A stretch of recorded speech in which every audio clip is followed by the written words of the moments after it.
Hey, you guys had a great conversation with David Fairley of Website Properties today. We went into digital businesses as an asset class and why this space has just been white hot over the past year and where it's probably heading in 2022, how to coordinate buyer interest in this space if you're a potential seller in this market. Really fascinating discussion. David is a guy who knows his stuff. I mean, he has been in this niche for a very long time. He's seen all of the change firsthand, and we got a lot of really great nuggets from our conversation with David, and we'll definitely have him back. So hope you enjoy it. Dig into it.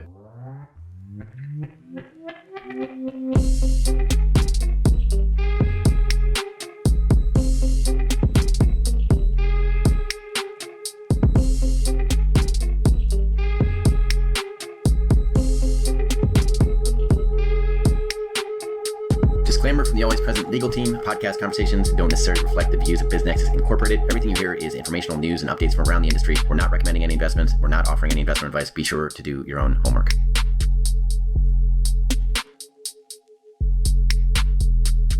Welcome, David. Thanks for hopping on. Thanks, Adam. Thanks for having me. Yeah, I'm excited for this. We'll definitely do more because your space is not getting any less interesting. For those of you who don't know David or Website Properties, really popular brokerage firm in the digital space. And he's just been on the front lines of everything that we've seen with this tidal wave of interest that has hit us during 2021 and looks likely to just continue full steam ahead into 2022. But we'll get your take on that, David. Just everything with FBA deals, SaaS deals, e-com, agencies, Shopify, all of it. David handles all of that, well known in the space, which is why we're here today. So David, you and I chatted about you helping us understand what's been happening in the market and kind of where it's going, and what an entrepreneur should expect if they're thinking of maybe taking their company to market in this environment, right? Whether that's this year or after the holidays. You have a lot of people making that type of decision after they sit down with family and decide whether they want to go through another potential variant or what have you. So I mean, like, we've got limited time on these things with a format like this. So David, maybe you won't mind if I just hop right into it and start asking a few questions about your space? Yeah, absolutely. I'm ready for you. Okay, great. Yeah.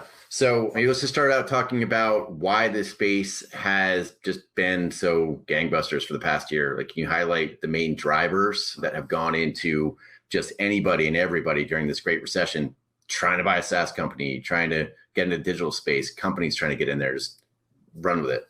Sure. Well, I think the main driver is, of course, the COVID-19 really accelerated things. People were locked down, forced to be online, forced to learn new software. And, the process of going back to work and whatever their viewpoints were on, the mandates and such, has forced people to make different decisions. And I think that there's just been this uptick of interest and in the online space because of that circumstance. It's been growing year after year because of the amount of entrepreneurs that have started businesses on Amazon or Shopify. All these platforms are conducive to building that long-term growth pattern. But COVID certainly accelerated the situation. Not only that, there was just a huge amount of money that was pumped into the system through the banking system and into individuals' direct accounts. So that has had an impact as well on the interest. I mean, with the shutdowns of brick and mortar businesses, there was obviously a concern for people that were looking to acquire businesses, started shifting more onto towards the digital universe. And it seems to be much more attractive and less risky. And so I think those are the confluences of circumstances that have really driven the market for the last year and a half. I mean, everyone in the space that I've talked to, the other brokerages, it's a small niche, but there's just a huge amount of volume, deal flow. And really, actually, for us, it's just there's more buyers out there with sitting on war chests full of money trying to deploy it, looking for good quality e-commerce or digital agencies or SaaS content advertising based sites. So there's a lot of aggregation going on. The big money, the smart money's real, obviously there's no one's making any money leaving their cash in the bank. It's depreciating actually at least 6% with inflationary concerns. So they're trying to deploy and get a return. And online businesses typically are selling on a range, of course, for the multiples, but from an ROI standpoint, investors are able to put money into a cash flowing business even if they're buying it at 5x, that gives them a 20% ROI. So you're not going to find too many investments out there that are where you own the asset that's driving cash flow. It's an appreciating asset, and it's a great place to get a return on investment. Plus, you can grow it. So, real estate is certainly done very well, as is the stock markets. But those are pretty frothy right now. There's a lot of risk out there. People are getting a little bit concerned. Obviously, there's been some corrections recently, so it's also shifting risk parameters as well. I think that there's less risk in buying a really solid online business that's proven, that's got 3, 4, 5, 6 years of cash flow, has proprietary elements and branding. It's just where the consumers are shopping more online. Online learning's huge now. So all of those things, again, are contributing to this demand that we're seeing. And it's a great time to be a seller. It's a great time for entrepreneurs to leave the corporate world and to find a business that they can relate to and work from home under the circumstances. If they're feeling lack of, with the new variants, who knows what's coming out, it's sketchy. So these things are all supporting the ecosystem that we're in and that we're, in the midst of, between buyers and sellers. So I think that's going to continue into 2022 for sure. And again, one of the conversations I have with a lot of my clients, sellers, is just to, get a gauge, how they're seeing the sort of macro environment with inflation and, again, the COVID variant and whatnot. They have to bring that into their consideration. But I think that as far as as an asset class, it's getting much more popular for diversification. That's so interesting. You threw a lot at me there. Unpacking, like, take a breath next time. No, that's all right. It's all good. We're just gonna have to have you back because we've only got 20, 30 minutes on these things. But that's good for me because then we can have more content going forward. But I love looking at this as an asset class because it seems like just yesterday, financing was an issue in this space, right? You can't get a traditional SBA loan, and it's risky, and now it just seems like there's so much money out there where you have these investors who, anyone who's been sitting in an S&P index for the past 10 years has quadrupled their net worth, and they're looking, where can I put this, right? Despite everything that's happening in the world, stock market's still looking pretty good. And so if you're talking about gold or Bitcoin or all these other, safe havens, that's a whole nother conversation. That's obviously not a safe haven, but people are looking to diversify. And especially since COVID has hit, we've just seen a flood of people, BizNexus, we have buyers, we have sellers, and sometimes those are both, right? Especially right now. But with the individuals, they're doing exactly what you're saying. They're diversifying. They're taking their money out of the market and they're looking to buy hard physical assets. Maybe they're looking at reevaluating their lifestyle and, switching away from their traditional career and having a little more control over their lifestyle and their financial destiny. There's a ton of that. But the difference between those individuals and then you mentioned just the institutional money coming in, that's been a big change just over the past year. Like, who are these buyers who are coming to you? Because you do everything from big. There's a lot of private equity and family office money that's seeking diversification. And certainly we've been in this game for a long time. The aggregation that's happening, that happened back when I sold my first business, hammocks.com. I sold to Hayneedle, and they were very close in competition with a company called CSN Stores, which became Wayfair. Wayfair was buying up, rolling up a ton of different niche commerce sites.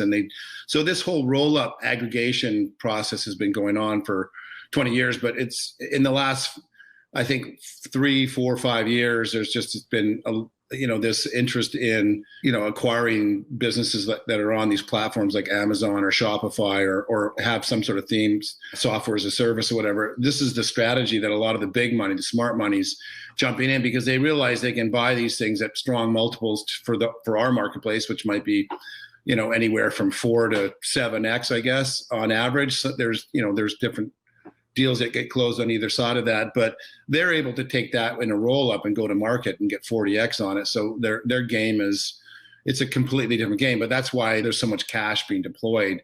Again, it's cheap for these larger companies to get it. They're getting it like pennies on the dollar, really. The interest rates that they're getting charged are nothing. And they're turning around and throwing it into businesses that are throwing off 15, 20, 25% ROI. So It's just, that's where the smart money is. That's where the big money is. And they're pulling it out of the stock market, out of, real estate. I think, these assets are important, but, you don't want to be overweighted. And I just think that the interest in online businesses and digital assets is exploding. And that goes for digital assets and even in, like you said, in the crypto space as well. But there's risk in all those categories. And so this is just another way of diversifying and actually, quite frankly, controlling a stream of cash flow that can be used to then, build the portfolio out and invest in other areas as well. So that's what we're seeing. And there's no sign of it stopping. Like, we have these private equity groups and venture funds coming to us and saying, like, this is our criteria. We're looking for anything that's at least making a 750,000 or $1 million or $2 million EBITDA, in all these different industries. And they just sitting on tons and tons of money, but they're hunting, and you get those requests on a weekly basis. So there's lots of opportunities for sellers right now. It's like everything out there. There's so many buyers, but even with, individuals, like with searchers who typically don't have the funding, but now they've got funding, right? You have, we see a lot of individuals come in with real backing. They've got 10 million behind them. And they're just looking to roll to, everyone's pursuing the roll-up strategy. And then, whether that's someone who's just an MBA and they've raised some capital and their first at bat is now acquiring a company. It's not starting something. They're looking to do exactly that. Just roll up. You do a roll up in the digital space. And then we have seen a ton of people who are just career professionals, right? Like GE, 10 years at a big company, and they, for whatever reason, they're moving on. They've got capital. Maybe their kids are old enough, or they have the time to do something like this, and they've got real money. Yeah. So for, like, those are honestly, there's more. There are people that are still like, hey, is there seller financing? Does is this SBA financeable? And, most of the deals are, but like when you're approaching a business that's attractive, it's just gone to market. You're going to be in last position. There's too many people with cash, and no one wants to wait around for 90 days to have something that, underwritten, and maybe not, because they're very conservative and they don't really, there are deals that will pass all the muster, but they can take a long time. It doesn't happen that quickly. And so cash buyers are able to complete due diligence and close sometimes within 2 to 3 weeks. And so that's obviously going to be a preference over someone that isn't, is trying to get funding elsewhere. So that's why it's a better, the seller's market is so strong right now, just because you can kind of pick and choose who you're going to work with, and you're not going to be on the hook to try and, have to put up 20% and be in second position to an SBA loan or something like that. But that's up to you. That's a good opportunity to kind of segue over to the seller. That's up to you to sift through all these buyers and shortlist the buyers and actually bring those to a seller. So if you're like, for the people who are running companies who are listening to this or watching this in the community, you're thinking of maybe going to market maybe after the holidays, right? I guess, what should we expect with all of this? We're going to have a massive crash in 2022, but also if it continues, what do you do? Like at Website Properties, what does a broker do to help that entrepreneur kind of go on about running their business, keep hitting their numbers month to month, which is so important when it comes to getting that final valuation? What do you do to help manage? I know we're going a little off track here, so I apologize. This wasn't in the roadmap for the show notes, but like maybe speak a little bit to how you help that entrepreneur. They walk in the door, you assess what they've got. You're probably working with a ton who you haven't taken to market yet, but get them to the point where, like, this is your buyer, the private equity group, or the searcher who actually has capital. Filtering through all of these buyers that you're dealing with in this market right now. Can you speak to that at all in terms of navigating that for your potential clients? Sure. Look, a lot of what we do with our sellers is preparation. Some sellers are just not ready for the market. They have aspirations for an exit at some level.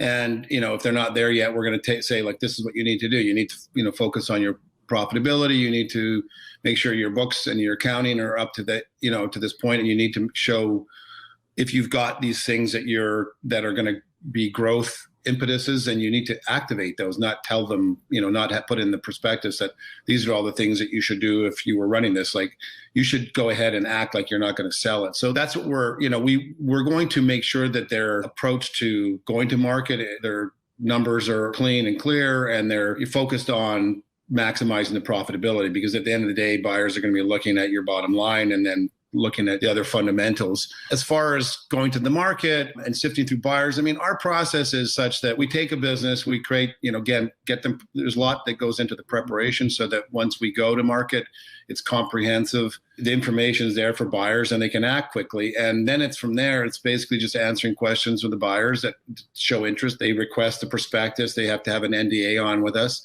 And then if they're, they'll send their questions in. If they're interested in pursuing, they want to usually get on a Zoom call with the seller. And at that point, we're pre-qualifying them when we're making sure that we understand who they are, what their background is and experience, and how much capital they have. And so we're going to filter out the buyers in that process. We're not going to have to talk to every buyer. It's basically people have to, look at the business and get into the details of the prospectus and think, to decide whether it's a good fit. From there, they ask specific questions. And then usually if they're still interested, we get them on a call. And like I said, that's just our process. It's not like we hanging out, in a do-it-yourself place like Flippa. We even, we do list on places like Flippa, but we, they have to sign NDAs and we have a prospectus and we kind of go through the same system there. So it's not really an issue of finding a buyer. We never know who the buyer is going to be, by the way. It could be private equity, could be just an internet entrepreneur that's, that has a portfolio of sites they want to add to, or they're just, they've sold one and they want to get another one. Or it could be someone from the corporate world or venture capitalist or publicly traded company. I mean, you just never know. Of course, you can go out with certain deals and approach the strategics that we've identified, but by and large, you just never, sometimes it's like you think that the buyer's going to be someone, it can be completely some other entity or other company or other person. Yeah. And as one of the few really active intermediaries in this space, I just imagine you've got the active buyers, a lot of the active buyers in this space already on speed dial. Yeah. Already know what they're looking for. Particularly the aggregators and, in the Amazon or e-commerce space. I mean, we've got dozens and dozens. I mean, we sell a lot of deals off market if they're, if we know it's going to be fit. Like we've got a group in Israel that gets, $1.5 million funded every quarter, and they're consolidating in the Amazon space, and they're not buying, they like their sweet spot is $500,000 to $1 million, they're not really buying the huge ones, but there's just different companies that are in different lanes. And if the business has strong fundamentals and is well branded and has good solid financial trending, these things they'll just get a full asking price cash offer and they're closing in 2 or 3 weeks sometimes. I mean, so if the business is good, it'll sell itself. That's really what it comes down to. We're facilitators. We've been in the industry for so long that we've got a strong network. But at the end of the day, we're kind of a matchmaker for our buyers, for the sellers with these qualified buyers out there. But it's not going to make a difference if the business isn't solid. And so that's really, we pick and choose who we work with. I mean, we can't work with everyone, but it's really about quality over quantity. We're not trying to pump out every deal out there, but really if people have solid financials and it's trending well and they've got proprietary elements and good solid branding, there's just so many buyers out there that are just going to jump on it. They're moving really quickly, to some of them. Yeah. Hey guys, quick plug for our premium subscription on BizNexus. If you're on our premium subscription, you get access to all of our platform deals, not only the entire universe of active broker deals out there. We're basically an MLS for M&A in that regard, but also access to proprietary deals and pre-sim broker teasers as those come in on a regular basis.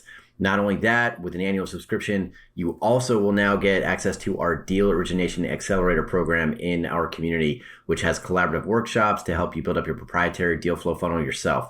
So we cover outreach campaigns across email, LinkedIn, phone, snail mail, how to not only get in front of those prospects, but stay in front of them over time, which has become so important over the past 12 to 18 months as everything's just gotten so noisy out there with all the new buyers in the market. We have workshops on setting up Pipedrive CRM for M&A, leveraging that tool with your interns, with automations, the way we do it with BizNexus Concierge.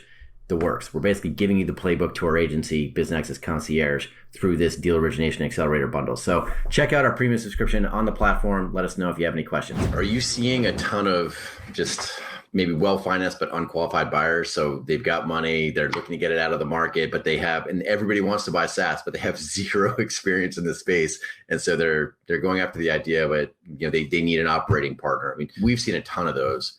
Yeah. I mean, there's certainly some inexperience out there with backed by money, but I mean, that can be cumbersome in a transitional standpoint. Like you don't really want a seller or a buyer that's going to be super needy and it's going to take months to transition out. I think most sellers are willing to do 60 to 90 days transition period. And there's often a holdback for them to do that. It's, the money's held in escrow, a certain small amount to make sure they fulfill that. But, we look for buyers that are a good fit. I mean, in some cases, some of these family offices or private equity, they want to buy a business and have the operator, the owner stay on and operator. They want to, or make sure that the team is in place. And then there's other companies that are just like, look, we don't care. We're going to just come in. We've got infrastructure already. We've got people. We've got the economies of scale. So again, it just varies from deal to deal. But there are certainly buyers out there that aren't necessarily operators that might want to, keep the seller on if they're interested. Sometimes the seller is interested, they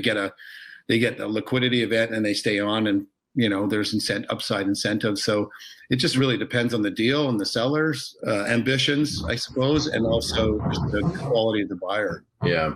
In terms of the seller's market, no end in sight. What do you think? Is it dropping off a cliff in 2022? That's how we advertise this. So we've got to. Yeah. Well, look, I think everybody's got concerns. I mean, we're in a 12 years, we've gone from bust in 2008 to almost 12 or 13 years of expansion. I think the underpinnings of the economy are sketchy. I think everything's in bubble territory. And, what I experienced in 2007, 2008, and then 2000 with the tech bubble, when fear enters the market, it enters the market everywhere. And so it doesn't mean that businesses can't be sold or sellers can't sell and thrive in these circumstances. There's some businesses that like a lot of the digital agencies, they don't have any drop in their revenues because people, when the bottom drops out, people spend more money on marketing. They have to, they fight to stay in there. But I think that it does have an effect on, in the past, it's had an effect on the number of buyers out there, the amount of money, and just the multiples. I mean, it's always a great party when there's, when cash is flush and there's multiple buyers on every deal. But look, if the stock market has a 40% correction and the real estate crashes, I mean, it's just, pain is felt everywhere. But again, there's opportunities in down markets as there are in up markets. I just think that if a seller is concerned that this would have an impact, those corrections would have an impact on their particular business, then they might want to consider getting out ahead of that. And, look, everyone's got different perceptions. I mean, there are people that are super bullish in those type of scenarios, and they'll take advantage. They'll come in and buy up things that'll, when people are panicking. And so I don't have a crystal ball. I think that there's going to be, depends on what the Fed does. I mean, if they create more stimulus, the markets could continue to go up. If they taper and inflation takes off, we could see a lot of reckoning and a lot of people getting wrecked.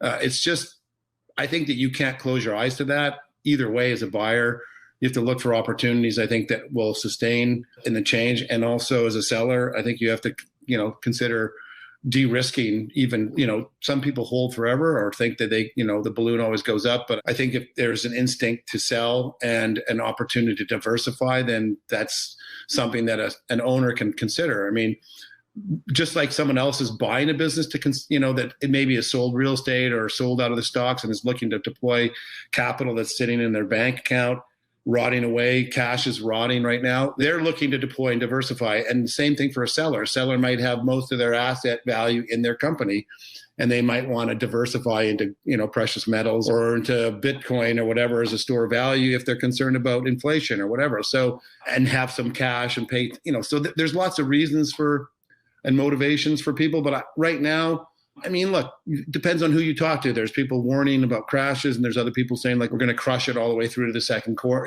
into middle of next year. Like, who knows? Yeah. I think you have to look at that. You have to consider that no matter whether you're on the buy side or the sell side. Yeah. But also in your space specifically, it's like so many people are chasing digital right now, right? There's the COVID factor where, I mean, if we ever had another lockdown, I think inflation would take a back seat and then just start printing money again. And then we're back in it. But with how many companies and individuals have just been chasing digital, like there's so much money out there, it's got to go somewhere. What happens? Like, will your space track the general market, right? If there's a crash, what happens with these types of acquisitions, if they're good models and, well, if there's, I mean, look, there's going to be a lot of these businesses like online education are exploding. People are like, usually when in a recession, people go back to college, they study more there. So that's going to go. I mean, there's a lot of brick and mortar businesses and retail businesses that shuttered and will continue to get shuttered. So it's going to push more people buying online. And, that opportunity isn't going to go away. People are shopping on Amazon, and Amazon sellers are doing well. And people that use social media avenues for marketing their Shopify product, or they can use that data very accurately and scale very quickly. And there's just like any good entrepreneur knows that there's opportunity in any market. So you have to have sort of ice in your blood. You've got to be calm, and I think you've got to be strategic. And I think it's a more risky to be long in the stock market and long in certain even in real estate to some degree, unless you're I think I'm a big believer in holding assets and an inflation, like land and property that are, really good. I don't know about, all real estate, but I think that's should be part of your portfolio. But I think that for a lot of people now, digital businesses are, it's a growth industry, and it's an asset that is providing essentially dividends and cash flow. And, you're getting a return on your investment versus something that's just speculative.